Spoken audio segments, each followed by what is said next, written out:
Hello các bạn, Hội Chợ Tết Nguyên Đán Footscray phạt 2024 phần 2 hy vọng sẽ mang đến cho các bạn những giây phút thoải mái.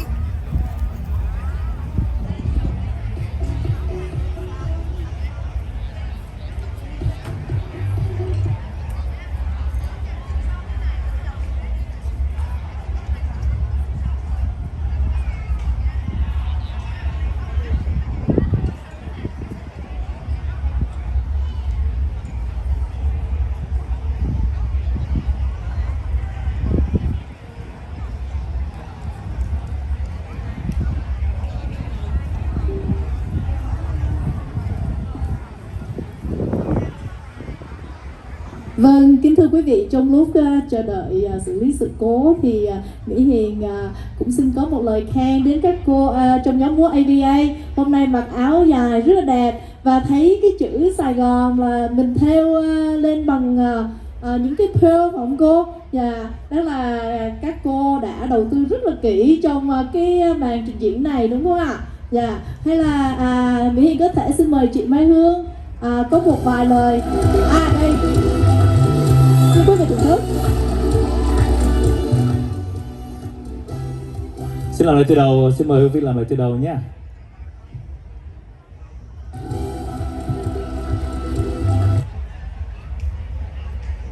Just say a big congratulations to all of the volunteers who made this amazing day possible, especially to the VCA and the high teams. Chúc mừng năm mới tới tất cả cộng đồng Việt Nam, chúc mừng năm Giáp Thìn, và tôi gửi lời cảm ơn sâu sắc tới các tình nguyện viên của cộng đồng và các tình nguyện viên đến từ team của anh Hải. Thank you. We've got two microphones now. For those of you who don't know, Man here is a friend of our family. So he came to live with us as a refugee himself from Vietnam. And he lived with our family and he became like a son to us. So I'm very proud to stand here today with Man and just congratulate him on the wonderful young man that he's become. We are so proud of him. So round of applause for you. Thank you. Cũng xin giới thiệu là em là Mạnh, bạn của gia đình Moira, cũng đã từng sống trong gia đình Moira và có đến Úc là một người tị nạn. Thì tôi cũng xem Mạnh như là một người con trong gia đình và cảm thấy tự hào rằng là Mạnh cũng đã lớn lên và trở thành một người thành công. Thank you. So my favourite thing about these Vietnamese festivals is that this is what multiculturalism is supposed to look like. The Vietnamese clearly love Australians and we love you in return, and it's because we all love the same things. We love freedom and we love democracy. And as your representative in the West, I look forward to proudly standing side by side with you to continue those traditions. And one of the first things that I will be doing is to be advocating for a new venue for a Vietnamese community hub so that you can celebrate next year on the 50th anniversary of the Vietnamese refugee resettlement in Australia in a brand new venue. Tôi rất tự hào rằng là cộng đồng chúng ta như bây giờ là một cộng đồng đa văn hóa, đẹp đẽ và việc đầu tiên mà tôi muốn sẵn lòng để làm đó là sắp tới đây sẽ là kỷ niệm 50 năm người tị nạn đến với Úc. Tôi muốn cố gắng để người Việt Nam sẽ có một nơi sinh hoạt cộng đồng mới. Thank you. Chúc nó vào đấy ăn cơm uống nước ở trong cái nhà. Xin được gửi lời trân trọng cảm ơn đến thượng nghị sĩ Moira Kim Miền.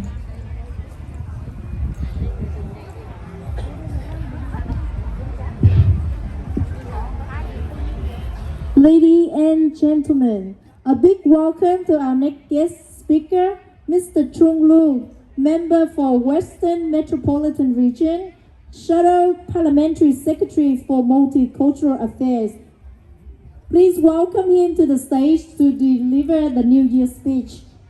Vâng, kính thưa quý vị, chúng tôi xin được trân trọng kính mời Thượng nghị sĩ Trung Lưu, thư ký nghị viên bóng tối của các vấn đề đa văn hóa, thành viên của Hội đồng lập pháp, đại diện cho vùng Tây Melbourne lên sân khấu để gửi những lời chúc tốt Tết tốt đẹp nhất đến với toàn thể quý vị. Một tràng phát tay thật lớn để đón chào ông Trung Lưu. Thank you Hiền, cảm ơn Hiền. Xin chào quý vị, quý khách, và Trung là thành viên của Đảng Tự Do cho phía miền Tây này, và xin nói vài câu tiếng Việt chúc Tết trước khi nói tiếng Anh. Và Trung muốn chúc mấy chú, mấy bác và mấy anh chị và mấy em một năm rất là may mắn, một năm thành công, một năm mạnh khỏe và làm được tiền như ý, và sau khi này để làm bình an và uống gì cũng được ấy.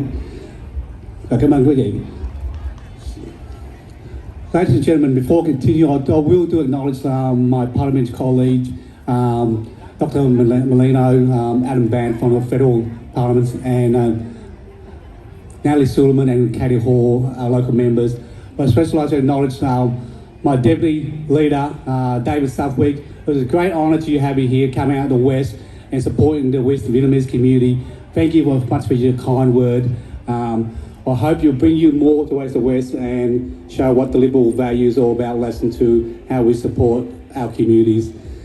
But all I'd say, thank you to Vietnamese Community Association, the cô anh, ông Nguyễn Văn Di, and all the committees listen to put these shows on. I remember when I was in uni, we used to have shows like this every year, and I was doing the marquees, cooking fried bananas, and it's fantastic to have it back here again, because we, as David said, we've been over 50 years. The Vietnamese communities has thrived in all avenues and professionalism relating to educations, engineers, doctors, and business. We have thrived, but to prosper and to expand and to build as a community with the Australian community, we need to have a voice in development, a voice in saying how our community wants to go ahead and build. There's a voice in local government, in state government, and the federal government. And I hope all the young Vietnamese out there will follow my example and example like Dr. Nguyen Kieu, step into Parliament and have our voice and represent the Vietnamese communities. We have already listened to our councillors, Jasmine and Twee, who's here from Brim Bank, and the Mayor Lam Cook, and Anthony Tran in Mamanong has stepped up and represent the Vietnamese community. So congratulations, but I'll applaud the younger generation. Please reach out. I'm here to help.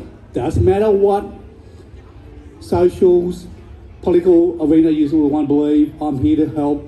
And I'm sure Jasmine and Twee will reach out and help our Vietnamese community. Whatever you want to do, we'll assist you. But we need voice in Parliament to make sure our Vietnamese community grow. So please reach out, and I'm there to assist you in whatever you can by capacity.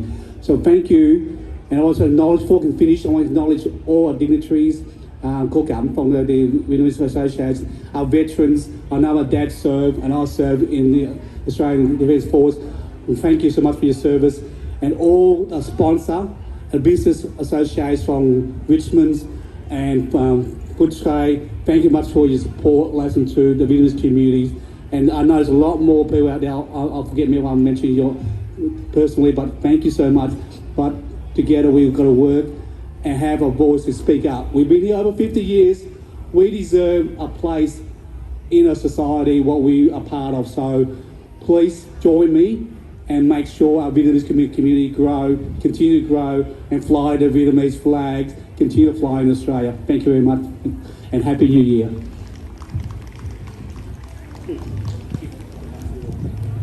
Xin cảm ơn Thượng nghị sĩ Trung Lưu. Ladies and gentlemen, our next guest speaker for today's event is Mr. Adam Plan, MP, Federal Member for Melbourne, the leader of the Australian Greens. Vâng, kính thưa quý vị, chúng tôi xin được trân trọng kính mời ông Adam Plan, là thủ lãnh của đảng xanh sẽ lên sân khấu gửi lời chúc Tết đến với toàn thể quý vị. Một tràng pháo tay thật lớn để đón chào Mr. Adam Bland. Xin chào. Hello everyone. My name is Adam Band. I'm from the Greens. I'm the leader and I represent that area of Melbourne just over the river. And on behalf of my party, I want to say chúc mừng năm mới. Happy New Year, everyone. What a fantastic festival this is. This is just amazing. I want to acknowledge the traditional owners, pay respects to elders past and present, to say thank you to Daniel Molino and the Minister Andrew Giles and all my other parliamentary colleagues.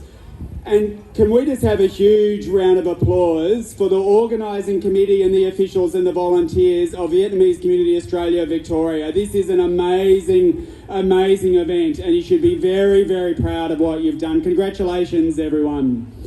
On behalf of the Greens, I just want to say thank you for inviting my family and myself to celebrate Tết with you. I've been in Vietnam during Tết before and I know what a special time it is for celebrating and acknowledging families, ancestors and spending time together. And I really want to thank you for bringing this amazing festival here back to Footscray. And can I also say, as someone who represents the area of Melbourne that has a very, very large Vietnamese community and is home to many incredible Vietnamese community organisations like the Australian Vietnamese Women's Association, I want to acknowledge the significance of next year, of 50 years of arrival and settlement here in Australia. We live in an Australia now where if someone arrives by boat, they get turned away or they get locked up. I feel really lucky to have so many people in Melbourne who have come here from Vietnam and made this place their home, because I want to tell you that part of the reason that so many people want to come to Melbourne is because of the Vietnamese community. So the reason so many people want to come and visit, live, work, eat and play here is because of everything that the Vietnamese community has done. And I speak with pride when I go to Canberra about the people who arrived here by boat 50 years ago and the things their families and everyone has done since then. Because part of the reason that Melbourne is such a good place is because of the Vietnamese community. And I want to say thank you so much. Come on. Thank you very much for everything that you've done and that you continue to do. I look forward to coming and celebrating again with you next year and marking 50 years. And until then, have a fantastic Tết and Happy New Year. Chúc mừng năm mới. Xin cảm ơn anh rất nhiều. And we have the best phở in Melbourne as well. Ladies and gentlemen, please welcome to the stage Mrs. Huỳnh Bích Cẩm, founder and president of the Australian Vietnamese Women Association. Xin được trân trọng kính mời bà Huỳnh Bích Cẩm, sáng lập viên kiêm hội trưởng của Hội Phụ nữ Việt Úc, lên sân khấu để gửi những lời chúc Tết tốt đẹp nhất đến quý vị.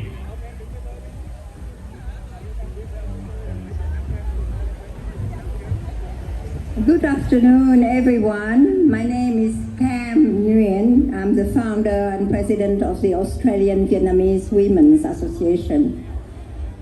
VCA-VIC organized the Tết Festival for the first time in Footscray Park in 1982. 1 year later, 15 Vietnamese women met to discuss how to start a women's association. And one of the group had the idea to do soybean water and sell it at the New Year festival. So our group made the soybean drink and sold it for the whole morning. And at the end of it, we made a profit of $30. when I thought of that amount, it was we never repeated the same fundraising again. Now, if you visit our website, you will see that our income is much higher than that. I wish you all a very happy new year of the dragon. Thank you. Kính thưa quý vị, bữa nay hội chợ Tết ở Footscray Park làm tôi nhớ tới hồi năm 1982 là lần đầu tiên cộng đồng người Việt tự do tổ chức hội chợ Tết ở Footscray Park. Rồi năm 1983 thì nghĩa là 15 phụ nữ Việt họp để bàn về cách khởi sự lập một cái hội phụ nữ tại Melbourne. Và một trong nhóm có cái ý kiến là đến hội chợ Tết bán sữa đậu nành để gây quỹ. Thì sau nửa ngày bán sữa đậu nành, chúng tôi đếm tiền thì nghĩa là lãi được 30 đô. Sau đó là chúng tôi không có bao giờ làm sữa đậu nành mà để bán gây quỹ nữa hết á. Sau 40 năm hoạt động thì nghĩa là nếu mà quý vị vô website thì thấy là cái quỹ của hội phụ nữ bây giờ nó khác cái hồi đó ghê lắm. Phải thêm nhiều số không sau cái số 30. Tôi xin chúc tất cả quý vị một năm mới an khang thịnh vượng và mọi sự thắng ý. Kính chào quý vị. Chúng con xin được cảm ơn cô Huỳnh Bích Cẩm rất nhiều ạ. Vâng, kính thưa quý vị, Nguyễn Hồng Anh là một nhạc sĩ trước khi trở thành biên tập viên của chủ bút TV Tuần Sang. Ông sáng tác một bài hát mang tên Dòng Máu Việt sẽ được biểu diễn bởi chính tác giả, ca sĩ Nghiêm Lệ, Thụy Kim và Quang Kha. A song called Vietnamese Bloodline, which will be performed by the author himself, Miss Nghiêm Lệ Thụy Kim. Myself and the Freedom Day Club.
này hai tiếng quê tôi, Việt Nam ơi tiếng quá bồi hồi, máu dân mình vẫn còn tuôn rơi, khúc ruột này mình còn chia đôi, dòng máu chảy đất nước xanh xao, chừng nghe ra hai tiếng đồng bào, ôi lạ lùng đất nước tôi ơi, thấy trong lòng một trời xôn xao. Dòng máu chảy kia sông dài, từ biển rộng đồi non cao, bầy chim lạc từng đàn vô cánh trong đồng vắng dề. Dòng máu chảy đầy vô thể, dồn tiếng cười làng thôn ơi, làm tim mình bừng bừng dòng máu Việt Nam, làm tim mình bừng bừng dòng máu Việt Nam, cùng ba miền mừng ngày hội lớn của nước Việt Nam.